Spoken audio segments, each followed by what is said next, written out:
같이 봅니다. 저와 여러분이 한 절씩 나누어서 교독합니다. 함의 아들은 구스와 미스라임과 붓과 가나안이요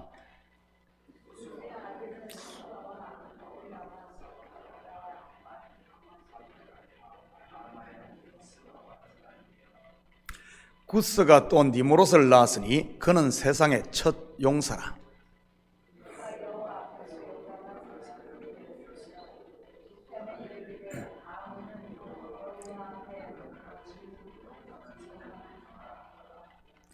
그의 나라는 시날 땅의 바벨과 에렉과 악각과 갈레에서 시작되었으며 21절 같이 있습니다. 시작. 셈은 에벨 온 자손의 조상이요 야벳의 형이라. 그에게도 자녀가 출생하였으니. 아멘. 좋은 아침입니다. 오늘 본문은 노아의 족보를 기록하고 있습니다. 시간 관계상 다 읽지는 않고 중요한 부분만 읽었지요. 누가 누구를 낳다, 즉 족보를 히브리어로 톨레도트라고 하는데 창세기에는 10번의 톨레도트가 나옵니다. 이 톨레도트는 창세기뿐만 아니라 성경 여러 곳에서 볼 수 있지요. 대표적인 곳이 역대기서입니다. 거기는 거의 책 전체가 족보라고 해도 과언이 아닐 정도로 수많은 이름들이 등장을 합니다. 신약에도 2번의 족보가 등장하지 않습니까? 마태복음과 누가복음 말이지요.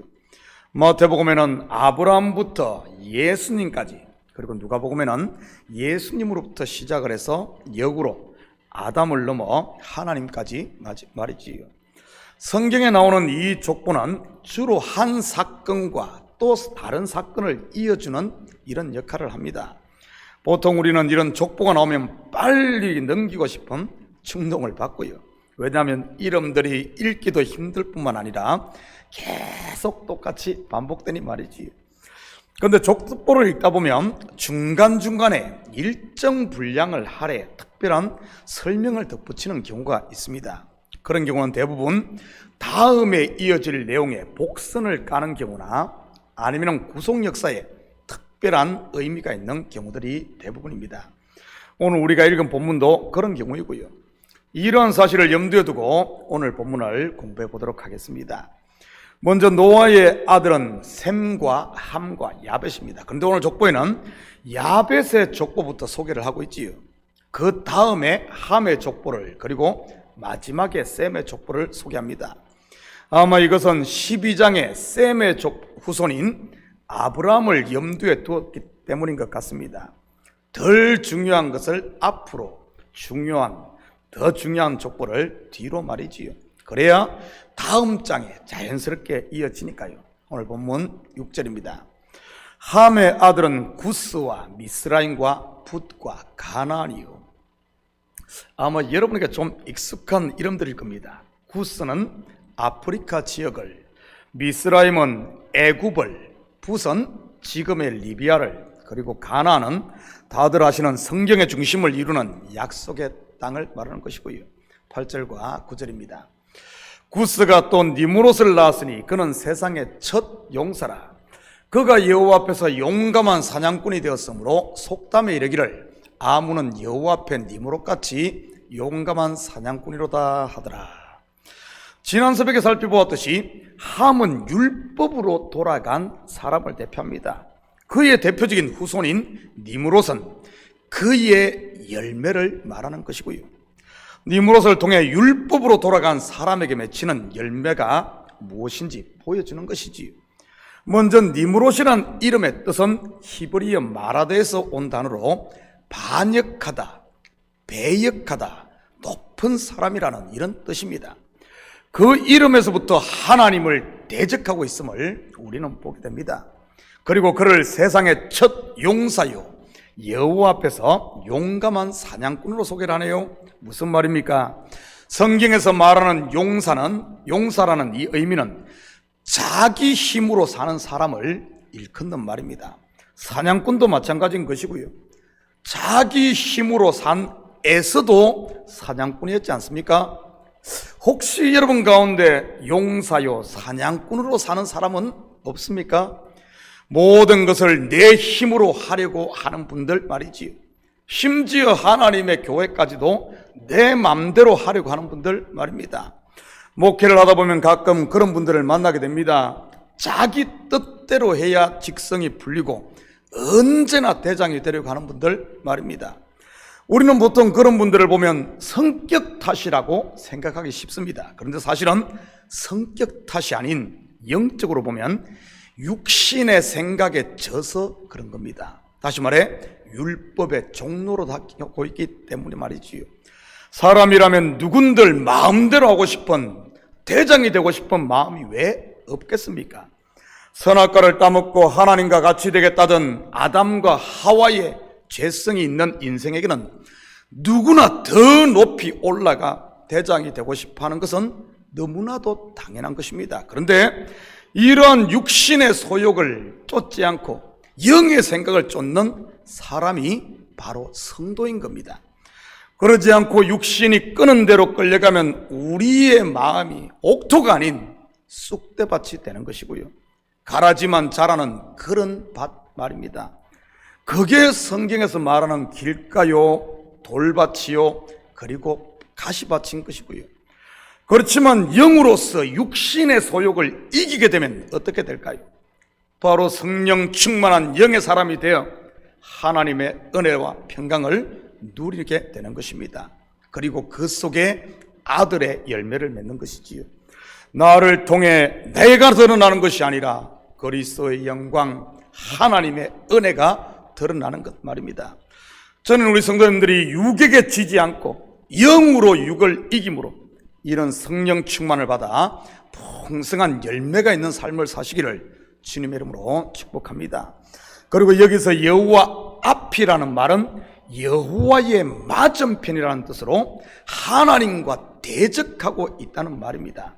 로마서 8장 7절 8절입니다. 육신의 생각은 하나님과 원수가 되나니 하나님과 대적관계, 하나님 앞에 있나니, 이런 뜻이죠. 이는 하나님의 법에 굴복하지 아니할 뿐 아니라 할 수도 없습니다. 육신에 있는 자들은 하나님을 기쁘시게 할 수 없느니라. 하나님을 대적하는 육신의 생각, 곧 니무롯은 자기의 이름을 드러내기 바쁩니다. 니무롯같이 용감한 사냥꾼, 니무롯같이 용감한 사냥꾼이라는 말이 바로 그 말인 것이지. 혹시 내 속에 이런 니무롯이 있다면 여러분 어둠에 숨지 마시고 빛 가운데 나와 우리의 마음밭을 말씀의 쟁기로 갈아엎으시기를 축복합니다. 그래야 말씀이 우리 속에 뿌리를 내리고 은혜의 비를 흡수하며 그래서 풍성한 열매를 맺는 이런 내 마음이 옥토가 되는 것 아니겠습니까? 마음의 밭은 매일 말씀과 기도로 관리를 해야지, 그러지 않고 그냥 내버려두게 되면 10중 8구 우리의 마음은 옛날로 돌아가게 돼 있는 겁니다. 그 옛날로 돌아간 모습이 바로 자기 힘으로 살고 하는 이 님으로 더 높이 올라가려고 하는 어떤 대장 노릇하려고 하는 이런 모습인 겁니다. 성격 탓이 아니에요. 10절 계속해서 봅니다. 그의 나라는 시날 땅의 바벨과 에렉과 악각과 갈레에서 시작되었으며, 육신의 생각을 쫓아 자기 이름 내기 좋아하는 니므롯, 결국 어떤 일을 벌입니까? 시날 땅의 바벨, 이곳에서 일어난 사건이 뭐죠? 다음 장에 나오는 바벨탑을 쌓는 것입니다. 스스로 하늘에 올라 하나님과 같이 되겠다고 말이지. 아담과 하와가 그랬듯이 말입니다. 니므롯을 자세히 소개한 이유가 바로 여기에 있었던 것이지. 그냥 우리의 마음을 내버려두면 반드시 바벨탑을 쌓아 하나님과 대적하게 된다는 그것을 보여주는 겁니다. 21절입니다. 셈은 에벨 온 자손의 조상이요 야벳의 형이라 그에게도 자녀가 출생하였으니. 본절은 셈을 에벨 온 자손의 조상으로 소개를 합니다. 무슨 말일까요? 먼저 에벨이라는 말은 히브리어 아버레에서 온 말로 건너가다, 지나가다는 뜻입니다. 히브리인이라는 말이 이 건너가다라는 뜻이고요. 그렇다면 최초로 히브리인이라 불린 사람이 누굽니까? 강을 건너 이주한 자 말이지요. 아브라함입니다. 확인합니다. 창세기 14장 13절입니다. 도망한 자가 와서 히브리 사람 아브라함에게 알리니 그때 아브라함이 아모리 족속 마므레의 상수리 숲을 근처에 거주하였더라. 마므레는 에스골의 형제요 또 아넬의 형제라. 이들은 아브라함과 동맹한 사람이었더라. 아브라함이 걷는 강이 뭐죠? 유프라테스 강입니다. 출애굽 때 이스라엘 백성이 걷는 것은요, 홍해 바다를 건넜고 광야를 건넜고 마지막이 요단강을 건넜지요. 이처럼 셈의 후손 곧 은혜 아래에 있는 하나님의 백성은 모두 강을 건넌 히브리인 즉 에벨인 것이지요. 나라는 갈대아 우러, 나라는 애굽, 나라는 광야에 주저앉아 있는 게 아니고요, 끊임없이 나라는 강을 건너 은혜 아래 안식의 땅으로 이주하는 나그네가 바로 성도인 겁니다. 그렇다고 매 이 교회 저 교회 옮겨 다니라는 그런 말은 아니고요, 이만하면 됐지 하며 자기의 성을 쌓지 말라는 말입니다. 왜냐하면 자기를 위해 성을 쌓는 순간 하나님을 대적하는 사냥꾼 니므롯이 되는 것이니까요. 그래서 성도는 선생이 아닌 언제나 제자여야 하는 것입니다. 열린 마음으로 배우고 또 배우며 매일 그리스도의 형상을 속에 이루어가는 그런 제자 말이지. 사랑하는 성도 여러분, 오늘 하루도 육신의 생각에 저 선생 노릇만 하려고 하지 마시고 모든 환경을 통해 하나님의 음성을 듣고 그분의 뜻에 나를 처복종시키고 순종함으로 그리스도의 제자를 걸음으로 무너질 바벨탑을 쌓는 헛되고 헛된 인생이 아닌 내 속에 하나님의 성령이 가시는 거룩한 성전으로 견고하게 지어짐으로 성령 충만을 우리 속에 회복해 하나님께 선물로 주신 이 은혜와 평강 그리고 즐거움의 복을 마음껏 누리고 사는 오늘도 복된 하루가 되시기를 예수님의 이름으로 축복합니다. 같이 기도하십시다. 사랑의 아버지 하나님, 참으로 감사를 드립니다. 저희를 세상 가운데 버려두지 않고 항상 주님의 강한 손으로 우리를 붙들어 아버지 하나님 은혜 안으로 십자가 밑으로 불러주심을 참으로 감사를 드립니다. 그럼에도 불구하고 우리 속에 남아있는 이 니므롯과 같은 이 육신의 생각은 끊임없이 아버지 안주하려고 하고 내가 대장되려고 하고 바벨탑을 쌓으려고 하고 있습니다.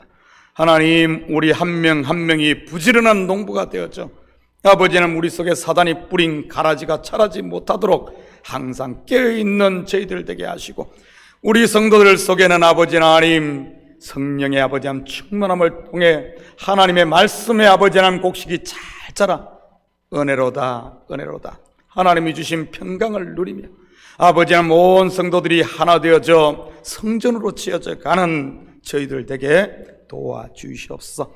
그리하여 우리를 통해서는 모퉁이 돌이 되신 예수님만이 드러나는 삶이 되게 하시고 아버지 하나님 제자의 삶을 통해 아버지 하나님 주님의 이름을 영화롭게 하는 이 시대 아들로 세워지는 저희들 되게 도와주시옵소서. 이 새벽도 간구하는 기도 적마다 주님 속히 들으시는 줄 믿사오며 이 모든 말씀 예수님의 이름으로 기도드립니다. 아멘.